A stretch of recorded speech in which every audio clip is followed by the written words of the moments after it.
This is the BBC. This podcast is supported by advertising outside the UK. BBC Sounds. Music, radio, podcasts. Hello, and welcome to You're Dead to Me, a history podcast for people who don't like history, or at least people who forgot to learn any at school. My name's Greg Jenner, I'm a public historian, author, and I'm the chief nerd on the BBC comedy show Horrible Histories. I'm the guy who puts history in a silly wig and clown shoes, then makes it tap dance in the office. In this show, I'm always joined by an expert historian with a passion for the past, and an A-grade comedian with a penchant for puns. We get them to chat, you learn some stuff. It's a very simple format. Today we are crossing the English Channel, donning our suit of armour, and going to war with France's patron saint, Joan of Arc. Now, I should at this point mention I'm half French, and my mum raised me to be a proud Frenchman. In History Corner, she is one of the BBC's finest history broadcasters. You'll have seen her on the telly all the time and on Radio 4. She's also the acclaimed biographer of several medieval women, including Joan of Arc, which is pretty handy. It is the splendid Dr Helen Castor. Hi Helen, thanks for coming. Hello, thank you for having me. And in Comedy Corner, she's a classically trained actress and the rising star of stand-up. You'd have seen her on The MASH Report, 8 out of 10 Cats, and in a truly extraordinary episode of Roast Battle, where she and her girlfriend, Sarah Keyworth, savagely ripped the piss out of each other for about 5 minutes, and it is so funny and brutal, and you should watch it, it's on YouTube. It is the wonderful Catherine Bohart. Hello. Did you agree in advance to be savage to each other, or were you? We wouldn't have done it if we thought it was going to ruin us. We, if anything, are that mean to each other too often. So we just got paid that time. It was nice. Now, Catherine, you're a nice Irish girl. I'm assuming you were raised Catholic? We shouldn't start with lies, but yes, I was raised Catholic. Of course I was, yes. Does that mean that Joan of Arc, you kind of have a bit of an awareness already? I feel like I have a lot of preconceptions about good old Joan, partly because I studied history, never her, but I studied medieval history at uni, and then I shouldn't have said that because I'm going to make a fool of myself in a moment, being like, because I don't remember any of it. I wasn't a very good student, and I was raised in a Catholic home, so obviously I have preconceptions. Also, she's kind of like, I think of her as a sort of feminist archetype, but then I know I have some negative preconceptions too, so I'm trying not to prejudge old Joan. I've also given her name to a leading North American brand of canned beans, if that helps at all, under the slogan, Joan of Arc, the heroic bean, exclamation mark. That's so confusing because I love beans, but I'm a pacifist. Which do I like the beans? I don't know. Okay, fascinating. I mean, what other medieval people could have beans? I definitely... It's quite a medieval food, to be fair. Less so in a can, but yes. Sure, detail. God, historians are such pedants. Yeah, well, you'll find that soon. I mean, we haven't even started yet. All right, well, let's get on with the show. So, what do you know?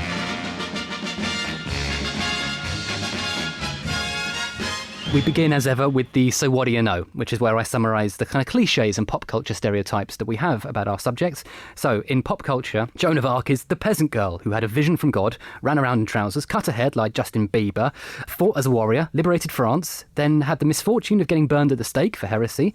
She's known as the Maid of Orléans, or in French, La Pucelle. The French love making plays and movies about her, the British like making jokes about her, and pop stars and rock bands like making songs about her. Shout out to Little Mix. And the surprising number of people think she was married to Noah. Different arc, lads. Come on. Keep up. But is any of this true? Is all of this true? We are going to find out. So, Dr. Helen, we are jumping back to medieval times, days of yore, long ago. When in medieval times? Yes, this is very technical. The olden days, we are going back to the olden days. We don't actually know exactly when she was born because this is way before birth certificates or anything like that, but probably 1412. Okay, so we're talking 600 years ago. Yeah, just more over. or less. All right. So we don't know her star sign? Well, the best guess we have is 6th of January. That gets put down as her birthday, but we're not certain. So probably does that make her Capricorn? I mean, I don't really know. I have no idea. You went for a joke and then suddenly... I was like, wow, God, she knows her star sign. Amazing. Great. Okay, good. And what's the family situation growing up? Is she middle class? Is she working class? Is she poor? Can she read? She is a peasant girl, as you said. She's from a small village in the far east of France. She's not the poorest of the poor by any means. Her parents' house is pretty substantial. It's still there. You can go and visit it. It's been done up a bit since then.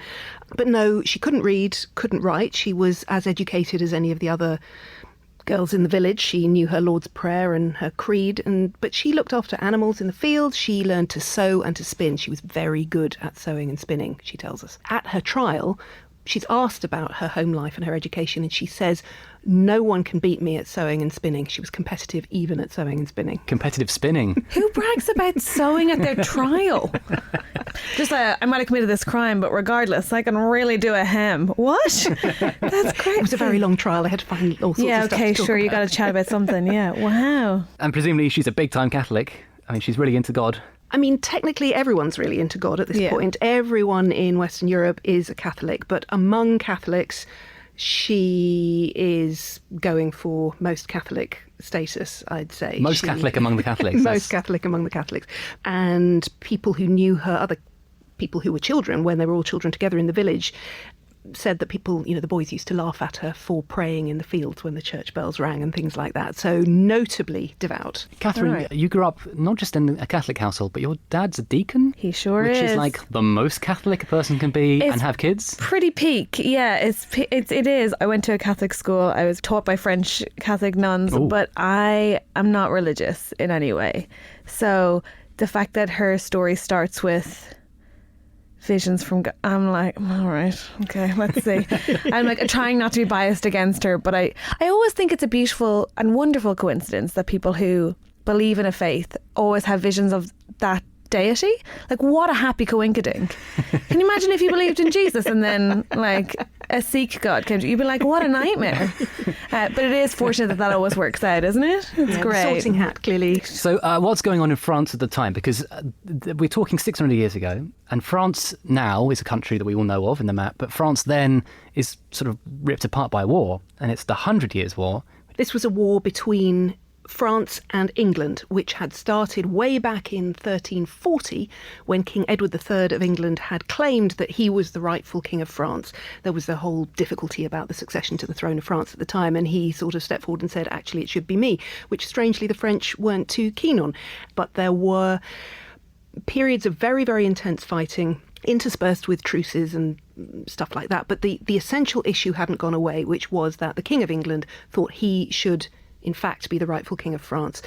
And was there simultaneously a French monarch? There was simultaneously a French monarch. So very awkward. Very awkward. Just checking. Yeah. Because that's a little bit more. Okay, I got you. Yeah. England had by this stage got their hands on most of the southwest of France, the Duchy of Aquitaine, and also Calais in the north. So England had their own port on the northern French coast, always a handy. You need the duty-free, don't you? Calais, all the wine, the booze, the fags. Exactly. And the south's good for a holiday. I hear you. All right. And wine particularly. I mean, the wine was an absolutely key thing. That was where all of English wine came from, because really you don't want to be drinking the stuff we make over here. At that point, anyway. I know the English wine industry has become a wonderful thing. It's wonderful now, Helen. How dare you? Yeah.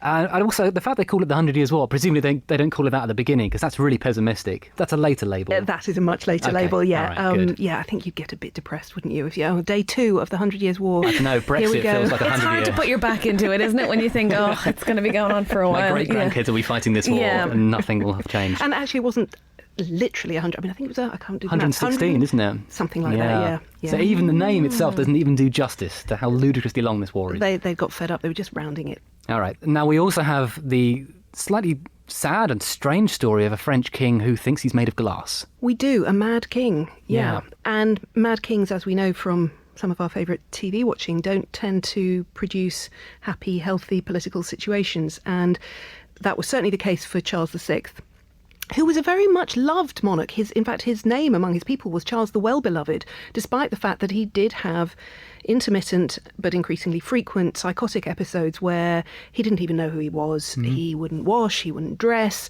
He thought he was made of glass, and if anyone touched him, he might shatter into 1,000 pieces. It's a bit hard for government in a personal monarchy to work when your king's in that sort of state. So unsurprisingly, perhaps, factions develop among the French nobility, particularly 2 factions, one led by the Duke of Burgundy and another that's initially led by the Duke of Orleans until he's horribly murdered in a Paris street in 1407. And his faction ends up being called the Armagnac faction. So it's all a bit Stark and Lannister, or I suppose in terms of closeness to the throne, maybe Baratheon Targaryen. But anyway, it's nasty, it's bloody, and a civil war is tearing France apart. And if you don't watch Game of Thrones... Lots of violence. Burgundy's... It's Cardi B versus Nicki Minaj. I was going to say Khloe Kardashian and the Armagnacs are... basically all of the above. I mean, fine. Just one great big scrap. And it gets much worse after the Duke of Burgundy is himself horribly murdered by the son of the king in 1419. So there are political assassinations going on all over the place. It becomes a blood feud, basically. So they kill both of the heads of the factions, but the factions remain? Because the Duke of Burgundy has a son, and because the son of the king has taken over as the leader of the other side. Yeah. Okay, I got It's a big mess. It's a really, really big mess. In the middle of which Henry V of England, cry God for Harry, England and St George, decides to invade. So you have civil war and war with England going on at the same time. It's nasty. It's complicated stuff. So you've got the Armagnac on one side, the Burgundians on the other, then the English. So France is not really split down the middle, it's split three ways between three separate factions who have a sort of ongoing, complicated relationship. Until the Burgundians decide, because the Duke has been so horribly murdered, they are going to link up with the English. They would rather have the King of England as the King of France than the son of the king, the son of the Mad King, who's the one who's killed their Duke. And then to add more complexity to it, Henry V shits himself to death. He dies of dysentery. Well, I mean, it's, if you read the Shakespeare play, you imagine he dies heroically. No, he poos himself to death. It's pretty horrible. And then his replacement is a toddler. So France is sort of split three ways. The English king is a child. It's mad. And then along comes little Joan of Arc. And what does she want? Joan has a very simple message, which is that the king of the Armagnacs, the Armagnac heir to the throne, who his father's now died too, is the rightful king. God wants him to be king and has sent Joan to lead his army to defeat the English and drive them into the sea. So she's pro-Armagnac. Yep. And that guy is called Charles of Valois. How old is she when she has her first vision? Okay, there's another complication here, which is we only hear the details of this bit much later on. Okay. So we have to remember that hindsight and telling a good story may be coming in. But yeah, you're right. It might not be a factual retelling of her visions from God. You're so... it's a very important point. Let's be clear. This is obviously a retelling of what definitely happened with Jesus. What she says definitely happened with Jesus. Back when she was 13, she says she was in her father's garden. She saw a light and heard a voice coming from God, and the voice told her that God was with her. And eventually, after a few chats, as you do, get it through the weather, break the ice. Yeah, exactly. Talk about this and that. What's your favourite hip hop act? That kind of stuff. He tells her to go to school, be a good girl. Then eventually, and again, the later story is that this is a message that comes through three saints in particular: Michael, Margaret, and Catherine, with a little side of Gabriel. Gabriel sometimes turns up, but mainly it's Michael, Margaret, and Catherine. She says later, they tell her that God wants her to lead an army to defeat the English and take her king to his coronation.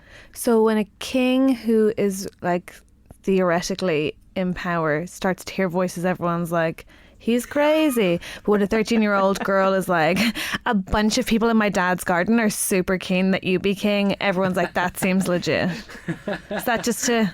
That's a very, very good point. Well just made. Checking in. And no, they didn't all immediately go, oh my God, Joan's got I was going to ask this. So like if a young woman of poor political stature and very little economic income says, I'm hearing messages from God, how does she convince anybody to even listen to her? Everyone believes in God and the devil. Everyone knows they can speak in the world. So it's not the first time that it's happened. And sometimes God does speak to women.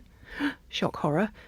I mean, it's not the way you think. Their problem was that he was speaking to a woman, not that he was speaking to a person. Well, yeah, absolutely. That speaking to a woman, it's not really the usual order of things because men are in charge, right? So talking to a woman is not strictly by the book. But if a woman came forward with a message and if she seemed legit, then that was a possible way God might speak in the world. And there had been a couple of women in the previous decades who'd come forward with messages. But the messages weren't usually, give me an army and send me to fight the English. They were more, God wants you to do this, not God wants me to do this. And she takes a while to convince... So she tries to get to the Dauphin, to Charles himself, and she goes to the nearby town called Vaucouleurs, and she meets a soldier there called Robert de Baudricourt and says, take me to the king. And he's like, no. Absolutely not. He's the captain of the town, and Right. this is an Armagnac garrison. So he is loyal to the Dauphin, but he just sends her back to her family and tells her family to give her a few slaps, slap the nonsense out of her. I mean, she can't possibly be making Okay, any now we're sense of going with talking. gas. So there's a reasonable man. He's like, this kid needs some talking to. Yeah. All right, cool. I don't necessarily approve of them slapping her around, but I see what he's saying. Okay. But sure. then she becomes like a sort of almost a celebrity. Like people start sort of going, "Oh, have you heard about Joan of Arc? She's magic." Well, people start hearing about her message because she won't shut up about it. She keeps trying to get back to Vaucouleurs. She keeps trying to get someone to take her seriously so that she can get to the Dauphin, who, by the way, is 270 miles away cross country. It's not like she lives next door to the palace or anything. Right. But word does get out.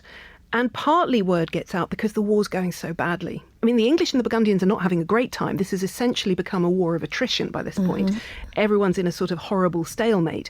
But the Armagnacs are in a pretty bad situation, particularly because their Dauphin, their king, Charles, really isn't a soldier. He's the kind of bloke who keeps ordering very swanky suits of armour for himself, trying them on and parading around in them, and then not going to war.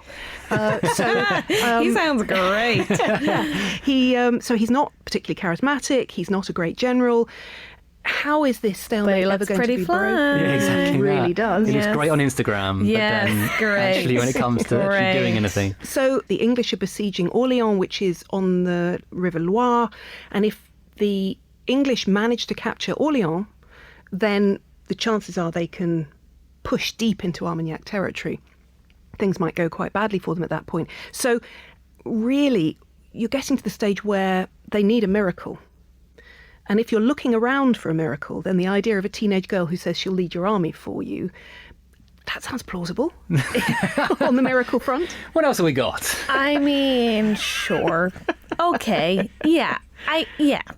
Sure. Oh, they are desperate for a miracle. She's like, that's so handy. I just became one. She comes to the attention of the local Or duke, wins. and the local duke, we know, is in contact with Charles's mother-in-law, who's a formidable brain. If you're looking for a political genius at the heart of this story, it's probably Yolande. She knows exactly what she's doing. And she, we think, we don't have all the behind-the-scenes correspondence, but she sends for Joan. So Joan gets escorted across country, those 270 difficult miles, including through hostile territory, by 6 men-at-arms. She's brought all the way to the court at Chinon. And that's the beginning of her this is story. the first time she cuts her hair and starts to wear trousers. That's it. Because she's got to make this difficult journey across country, much safer if you're dressed as a man, safer because it's a disguise, safer from sexual assault also in practical terms because you actually tie your hose onto your doublet. If you're in a dress with no underwear, you're really pretty vulnerable. It's Yeah. also much harder to ride across country, and you're having to ride at night. Also, she's a young girl travelling with 6 soldiers. She's got to try and protect herself from them as well as hostile forces. So yes, the townspeople at Vaucouleurs give her an outfit of men's clothes, and she cuts her hair into that so fashionable pudding bowl shape above the ears. It's very Beatles, isn't it? It's- 15th I don't century hear men loved. zero shade on what I've just heard it described as basically the like lesbian go-to look. I'm like, great, good Oh my for you, God, Jan. sorry. No, it's great. Do not apologise. I'm so excited. If it wasn't for the staunch Catholicism, I would assume that's why she did it. But it sounds like she was just trying to protect herself from a hideous degree of gendered sexual assault. Woo, fun times. Yeah. Gotta love history. Go, Absolutely. Jan. Comedy okay. show. I'm more endeared towards her now that she's a badass. There you Carry go. on. See, you want All me it to takes her. is a strong haircut and I'll be much more invested in a woman. Carry on. So she turns up and she is now going to meet the king in waiting. I mean, he's called the Dauphin, which means the prince, but she thinks he's going to be the king. He plays a sort of trick, supposedly, to check if she's legit. Now, I don't know if this is true, but can you tell us the story? Story goes that Joan is brought into the middle of the court at Chinon, the great palace where Charles has his court. And she is pointed at the man wearing glittering golden clothes on the throne at the head of the room. And she looks at him and says, "No, that's not the Dauphin." And they say, "Yes, it is. Yeah, look, he's in golden clothes on the throne. That's the Dauphin." She says, "No, it isn't." And she goes into the crowd and she picks out someone hiding behind someone else and says, "This is the Dauphin," and kneels before him. And everyone goes, "It's a miracle!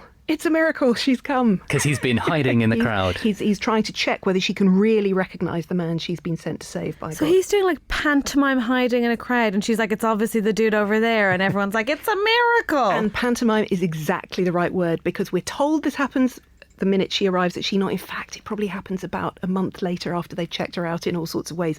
The first thing they do is check she's a virgin, because obviously God wouldn't be talking through a woman if she... Yes, I'm right with Catherine, and very deep breath. Jeez, They literally give her a physical exam. They get some noble ladies of the court to give her a physical examination, and then they send her off with the best theologians they can muster for 3 weeks to see if the theologians can work out whether she has actually come from God or whether it's actually the devil that's talking to her. Ooh, Jeopardy. Devil or God. And Tricky. they can't decide. It's like a comedy show, They isn't can't decide. They can't decide. They're like, could go either way. What? That is exactly what they say. They say, well, we can't find any sin in her. She is a virgin, obviously, that's a big point in her favour. And she seems very simple and very pious, and we can't find any obvious problem. On the other hand, we also can't tell you for definite that she's from God, so you might want to give her another test. And handily enough, a plausible test has kind of come up in discussion, because she said, I'm going to take the king to his coronation. The coronation has to happen at a particular cathedral, which at the moment is in enemy hands. And to get there, in the way, is the town of Orleans, which is under siege. And she says, right, give me some soldiers, I'll lift the siege of Orleans. So the theologians say, if you like, Your Majesty, you could just give her some soldiers and see what happens. And basically, oh my God, they're so gracious. They're like, hey, do you know what you could just do? You could just like send her into battle, and sure, if she dies, she dies. And if she doesn't, we can totally pretend it's because of God. That is exactly it. If it works, she has been sent from God, and if it doesn't work, she obviously wasn't. So she's given a sort of fighting chance by being given armour and given a horse and given a minimal amount of training to stay on it, and given a body of men, not a huge army, but some troops to go with her and some provisions for the poor town that's been under siege for 6 months and so on. And certainly the people in Orleans absolutely believed in her. They'd been told that this miraculous maid was coming to... Well, that's what La Pucelle means, the name that she was giving herself. The maid, a little bit like the Virgin. So she's associating herself with these very powerful... I mean, she's not saying that she's divine at all, but she's saying she's sent by God, and the people who need rescuing believe in her, and it seems that the troops who went with her were prepared to march under her leadership, because otherwise it really would have been But they were also going to sit in the hostel until she called for them. Yeah. Got it. Okay, cool. So the French general defending the city is called Jean de Dunois, and his nickname is the Bastard of Orleans, which is a great nickname. He also belongs to the military order of the Porcupine, so he's a bastard and a prick. But I think that's a little harsh on poor old Jean. I know, he's doing all right, but it's an obvious man, joke. Really, but he's been defending Orleans for 6 months, clinging on with these sort of tired soldiers and the people who live there. Joan turns up. He must be thinking, oh, great, just what I need. Here's a child with a sort of small retinue of randoms. But actually, as far as we can tell, he's really pleased, because he's been left there on his own to hold this place for months and months and months. Anything is a help. Just someone to chat to. And if there's a chance she's been sent by God. And the thing we have to remember at this point is Joan hasn't got this far by accident. Yes, she's had to attract the attention. She's had to shout and holler and attract the attention of somebody to get her to court. But she has got so much charisma, so much, I was going to say self-belief, but it's self-belief that comes from her belief that God has in fact spoken to her. Yeah. That the effect she has on the poor battered town, the people are out in the streets trying to touch her as she rides on her white horse in her shining armour with her silken banner with a picture of Jesus on it. They're trying. Did she sew that one? She must have sewed that. Not she must even have done that something. Come on, champion spinner. Okay, And cool. it works. It works. How? I mean, 6 months they've been besieged. She turns up. 4 days later, victory. 4 days. Not bad, is it? Why? What do they do? Well, Joan's tactic, I mean, various people have made arguments about how she was an amazing military commander and she had a great appreciation of the subtleties of warfare. As far as I can see, her tactic was attack now. And if you've been in this terrible, grueling, grinding siege for 6 months, to have someone come with some fresh troops, some fresh food, and say, right, we're attacking in the name of God now, it actually feels great. She's the Ole Gunnar Solskjaer, really. of 15th century Oh God, peasants. actually that works, particularly with current later Starts form. so well, and then maybe not so good. We'll get to that. But and the equal and opposite thing is happening on the other side, that the English, who start out going, but who's this slut who's turned up running around with soldiers with their legs, on show in these, what's she wearing armour for? She's obviously a whore. They're her pimps, lots and lots of really horrible abuse. Classic lady shaming, sure. They start to get a bit frightened. Yeah. And 4 days later, it's extraordinary. They are swept away from Orléans, pushed back into retreat. The city's been rescued. Okay, so after she saves Orléans, are the theologians like, fine, it was Jesus? In fact, they're more like, you see, we knew all along. Of course they are. We have to be careful. But yet now you see that she has in fact been sent by God, because God, of course, is on our side. I mean, this is the difficulty when you're fighting a medieval war. God's there all the time. You know God's will is at work in the world. So if you get defeated, what on earth does that mean? It can't mean he's on the other side. It just means you've done something wrong for a bit. So they're going, finally, God has spoken. We're in the right. Victory is ours. This is the beginning of a glorious new world. And then she wins the Battle of Pâté, which is nothing to do with delicious duck liver pâté. Unfortunately, it's a small town in France. But she wins that. Bit of momentum. Onward. Does this now mean that Charles gets to be king? It does. And it also means that not only the theologians are saying we knew all along, but Charles is saying I knew all along. And he is now prepared to put the whole of the biggest army he can possibly recruit at her disposal, because her next plan, after freeing Orléans, driving the English completely out of the Loire Valley, she's going to take him to be crowned at Reims Cathedral, Reims as we call it in English. We call it Reims in England. We can't pronounce Reims in French. because we can't pronounce French. Yeah. But Reims is in enemy hands, so they have to push a long way across country. And as they march at the head of this huge army now, Joan and her king, towns start opening their gates to them, because she's won at Orléans. God seems to be with her. Everyone's getting a little bit antsy, even if they're not sure what's going on. They're worried about it. Letters are going around, going, "What are you doing? Should we give in? Should we?" But she takes him to Reims. She takes him to his coronation. If I was like going on celebrity gossip of today, if the king starts rocking around with a younger lady but he has a wife at home, were people like, is there a story here? Everyone on the other side was immediately going to sex as a problem. Clearly, she could not be virtuous. How could she? She was wearing men's clothes, and doesn't it say in the Bible, in Deuteronomy, that wearing men's clothes is an abomination unto the Lord if you're a woman, or vice versa, wearing women's clothes if you're a man? They went straight to the sexual stuff. And to be honest, Joan's own side were very antsy about this as well. Okay.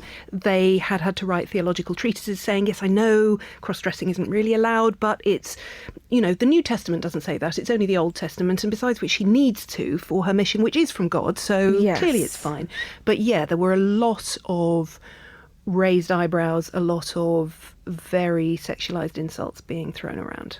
But especially because she's like, I'm going to need more soldiers. And he's like, sure, have them. And she's like, I'm going to get you to that crown. And he's like, okay, whatever you say, babe. It feels like a... And when he was crowned, she was standing right beside him, holding her banner. This is the most sacred moment. He's being crowned with 1,000-year-old holy oil that's been brought down from heaven to be given to the kings of France. This is why he has to be brought down from heaven. Is that like do they... The nightclub. Yeah, I was like, do they Amazon Prime that? I don't understand.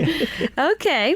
Yeah, so she is absolutely involved in the whole thing, and she's right there when he's crowned. So, job done, really. She wanted him to be king. He's king. She can go home, back to the sheep.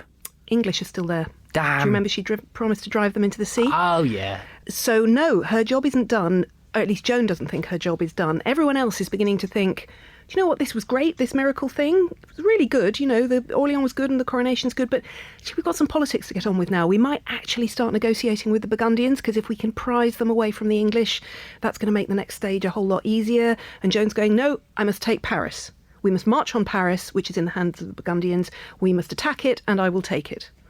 And of course, it's a bit difficult to say no to her, because she's been right so far. So they say, OK, we'll march on Paris. They get to Paris.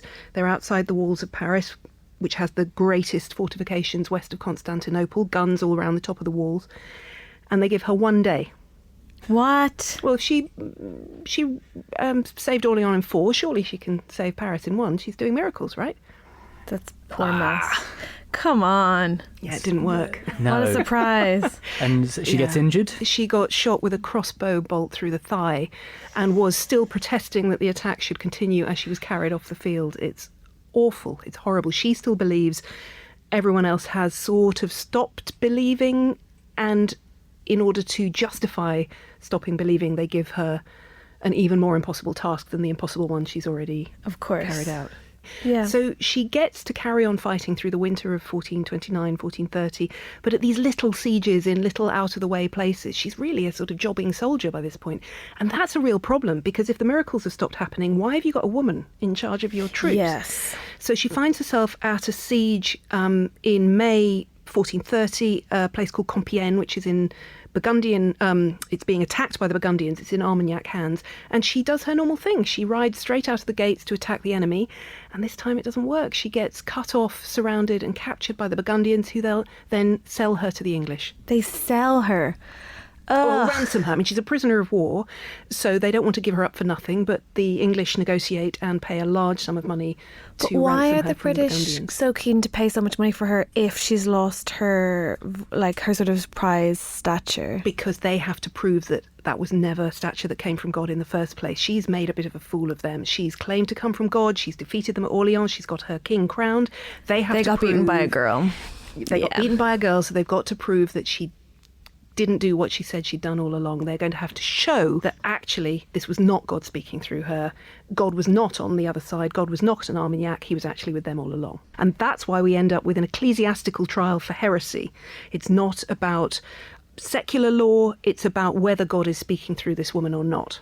So this trial is overseen by a bishop. He's called Pierre Cauchon, who works for the English. So he brings 70 charges against her. And then they kind of drop those to 12 charges. So there are months of interrogations of Joan herself. She's the only witness.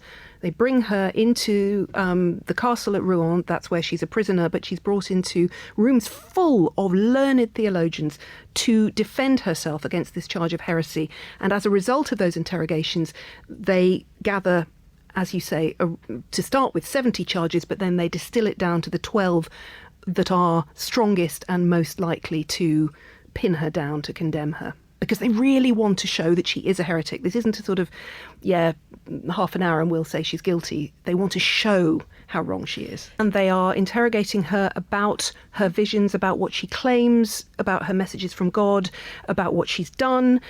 And she is extraordinarily brave, articulate, constant in her belief in what she's saying, but she obviously doesn't know the complex theology that's behind their questions. And then you have to remember, at the end of every day, she's taken back to her cell, where she's chained by the feet to a big block of wood, and there are soldiers outside her door, and we're told 2 soldiers in her room.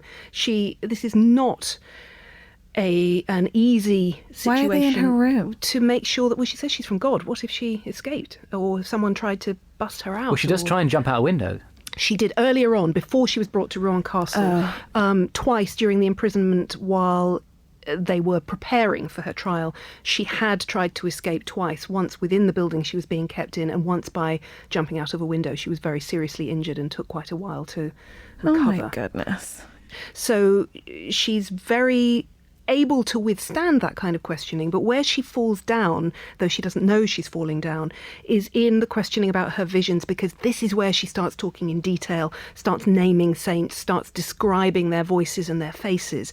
And what she doesn't know, but her interrogators do, is that while angels and saints can appear on earth, they are essentially spiritual beings. So the more she makes them real and physical and literal, which she's doing to try to demonstrate that her visions were real after all, the more she's condemning herself out of her own mouth. What a weird stance to take as like a believer, to be like, whoa, that's too much detail. Everyone knows Catholicism is vague. You keep it vague and we'll believe you. You keep it like theologically precise. I mean, this is the kind of age when legendarily theologians are arguing about how many angels can dance on the head of a pin. So there are very specific theological positions about angels, and they're more or less going, ha, she's got this bit wrong.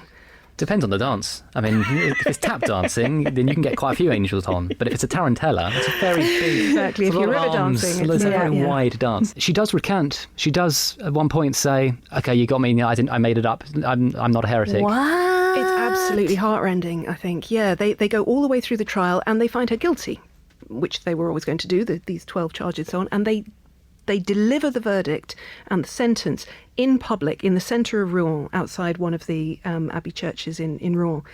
And the executioner is standing by with his cart ready to take her to the stake. And it's awful to read this bit of the trial because Joan, it seems, absolutely believed that God was going to save her. That's what kept her going all the way through the trial. You'll see that I'm from God because God's going to save me. I don't know how it's going to happen, but God's going to save me. And at the point when the sentence is given and she's about to be taken away by the executioner, she breaks because there's no time left. She tries appealing to the Pope. They say, sorry, that ship sailed. And she says, no, I take it back. I will submit. I'll submit. And she has to sign a piece of paper and confessing to her heresy, and she's taken back to the castle, put in women's clothes, and all her hair is shaved off as a penitent, and she's told she'll be in prison for the rest of her life, which she says she didn't realise, because, of course, that's not her freedom. She seems to have thought she would be let go, but they were never going to let her go, never ever going to let her go. And it's only a few days later that Bishop Cauchon is called back to the castle, because there's been trouble back at the castle. And the trouble is? The trouble is, she's back in men's clothes and she's back saying she's seen her visions. She's recanted her recantation. Okay. Yeah. She's undone her... How did she get into men's clothes? Well, that's the million-dollar question. This is the point, this few days between the recantation and Bishop Cauchon being called back, where if she suffered violence and sexual violence, it was probably then, because she was back in a dress in a castle full of men. And there's no physical protection. I know only flimsy layers of cloth, but there's no physical protection in a dress. And later accounts from people who were there do suggest that she was assaulted, possibly during those days, which, if she was already in a situation of extreme distress, of course, could only reinforce that. And the bit of the trial transcript from when the bishop is called back in, she's still herself, but she's much more confused. She's much less clear and articulate. So this she's is distressed. A deeply distressed mind. But the other question I have that is never explained is, what were the men's clothes still doing there? If they really wanted her to recant and if they really wanted to save her life, why were their men's clothes still there for her to put on? And there's one story that's told again years later that they more or less manoeuvred her into it, that somebody in the castle, probably the political powers that be, wanted her to burn, because there's a story that she got up in the morning and her women's clothes had been taken away, and she begged and pleaded for them, saying, I'm not allowed to put these ones on. Right. But eventually she needed to relieve herself and had to put them on. You have to wear clothes. It's possible that happened, or it's possible that she was just so distressed, either at what had happened to her or at having betrayed her visions, having betrayed God. She says at this point, everything I said was from fear of the fire, and it's not true. I did still see my visions. And so on May 30th, 1431, she does go to the stake, and she is burned in public in front of a gathered crowd in the middle of Rouen. And then her ashes are tossed into the river so that they can't be collected as sacred relics. No relics must be left. So that's it. She's basically destroyed. The story goes that the executioner was ordered to rake back the fire at the point where her clothes had burned off, so that the crowd could see that she was a woman, that she was a human woman. And then the fire was gathered back up and the whole body was incinerated. Oh my God. Lovely, isn't horrifying. it? It's just medieval history. Horrifying. And presumably the French king feels a bit guilty. I mean, Charles must be sort of thinking, ooh, she was kind of my best buddy and now she's burned. Oh, no. No? Oh, no. Okay. No. So he's a dick, basically. I think we can conclude. But also, politically, he has to be a dick, because if she's been burned, then God is definitively not with her. So he has to say, well, she obviously was from God at the point where she won at Orleans, stood beside me at my coronation, but she got too proud. She got a bit above herself. She got too arrogant. She overreached herself. So God has now punished her. But, long story short, the French do win. 1453, English booted out. Vive la France. Armagnac French win. Well, the French that I care about. But it's worth saying because it's really complicated for the French. Because they end up coming back together under Armagnac Charles, they end up making peace in 1435 and then fighting together to boot the English out. But of course, it's really tricky for all the people who'd been supporting the Burgundian French and fighting against Charles all that time. So they have to decide whether to go for truth and reconciliation or whether to go for small war, nothing to see here. It was the English all the time, and they go for that. It was the English. The English were the baddies. We've always been bloody French. Burgundians. Honestly, can't trust them. But so the war ends, 116 years, the 100 Years' War, and Joan gets a pardon. 1456? She gets a nullification of the verdict. Yeah, that's not as good. Well, in a way, it's better. Is it? In a way, it's better. They reinvestigate the charges at the original trial, and they go very carefully through what she was accused of, the kinds of heresy she was accused of. Who's they? Under Charles, the French, the now reunified French. The French Church? The reunified French Church, who are now saying, we've all supported Charles all along. And Charles is saying, I've been king all along, just small matter, that girl who was at my coronation, you might not remember her, but she seems to be on the books as being a heretic, and she can't possibly be so it's a kind of... What good is that to her? Administrative putting right. They go and talk to people who'd known her when she was a girl in Domremy. They talk to people who'd fought with her, and they talk to people who were involved at the trial. Strangely, most of whom are now saying, yes, it was terrible. I really wanted to stop it, but there was nothing I could do. I cried when she burned. I mean, we all cried apart from the English. Even some of the English cried because she was so holy. But it was so there's a lot of there are some very tall stories being told. So 25 years after her death, everyone is like, oh, it's terribly sad, and there's been an administrative error. She wasn't a heretic after all. The verdict is given. Charles puts a cross up in Rouen Cathedral, and you put a cross up. That's fine. So she's a French. Well, she's not a French heroine yet because she doesn't get canonised until the early 20s. 500 years later. Okay, so in 1920? 1920, she's finally canonised. She's fired out of a cannon. As is tradition, loaded in, fine. No, that's not... Well, she is a heroine straight away for Orleans. That's actually worth saying. Okay. Orleans hold on to her from the very beginning. They celebrate their liberation every year from the very beginning. But it took 500 years to make her a saint because she was such a tricky proposition. She'd been killed by the Catholic Church. I think she's the only Catholic saint to have been killed on a verdict of the Catholic Church, which makes it... She can't be a martyr. That is really awkward, isn't it? She wasn't a martyr. When she was finally made a saint... Are we the bad guys?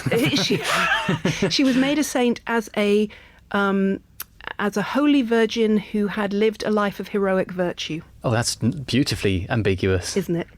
Wow, a virtuous virgin. Wow. Well, I mean, that's the end of her life, but that's not the end of the story. The Nuance Window! Now we've reached the part of the episode called The Nuance Window, where we allow our expert to go to town with the sophisticated hot take. And that means allowing Helen to have 3 minutes to expound upon your thesis. So I'm going to get the stopwatch up. I'm going to set 3 minutes, and you can launch into it. So when you're ready, 3, 2, 1, go.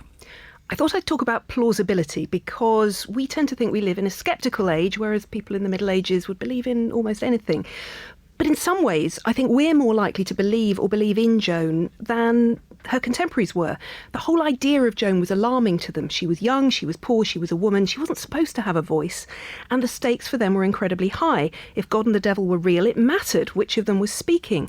Whereas we're more interested in her story, whether or not we believe in God, without really having to worry about the possibility that Satan's on the loose.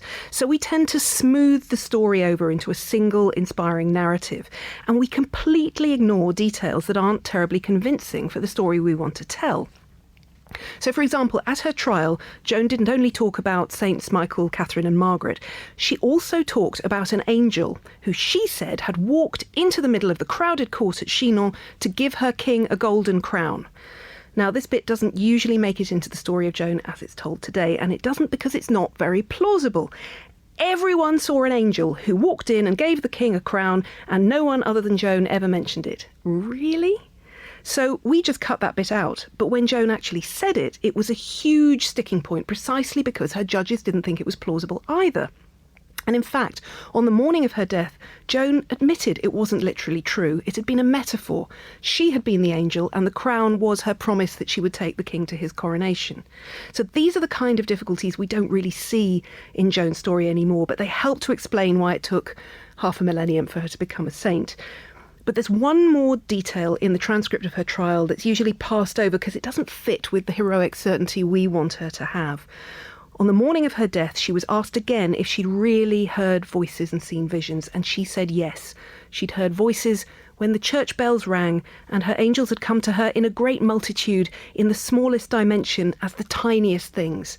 And that's a kind of sensory experience of sound and light, sort of peripheral vision that I can begin to imagine. So if we want to get to the real Joan of Arc, I think we need to step away from the saint and try to see the contradictory and sometimes, as we all are, implausible human being. Lovely, thank you very much. So what do you know now?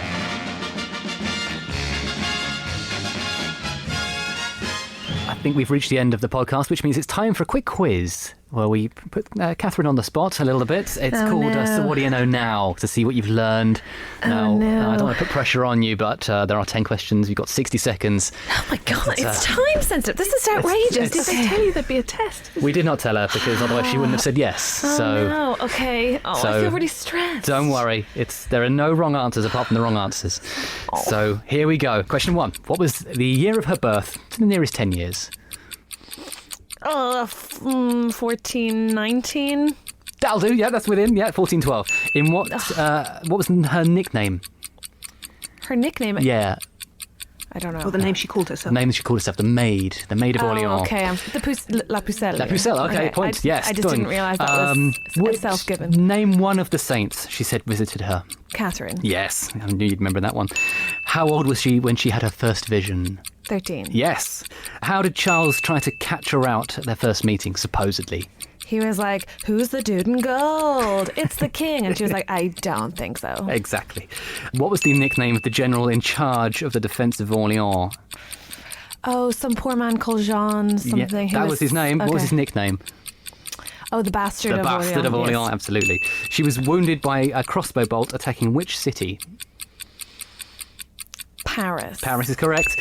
How many charges were brought against her? 12 officially. 12 officially is right. She was burned for heresy and for wearing what item of clothing? Trousers? Yes, trousers. And in 1920, what happened to her?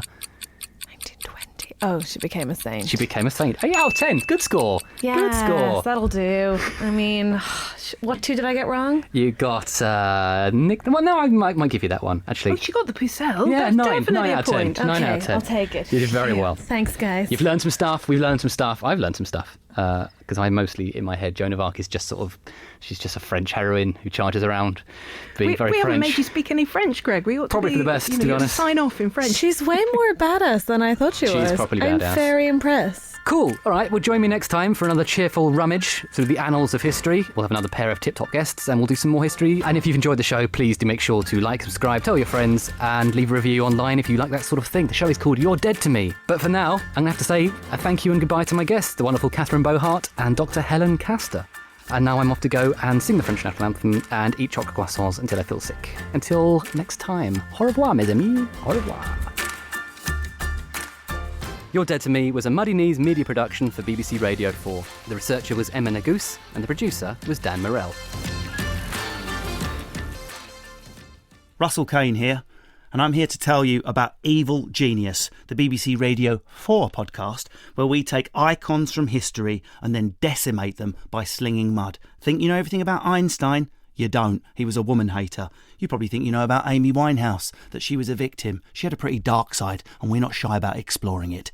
Evil Genius. We take people from history, and a panel of 3 fellow jesters have to vote at the end of the show. No ifs, no buts, no grey areas. Evil or genius. Plus hilarious banter as well.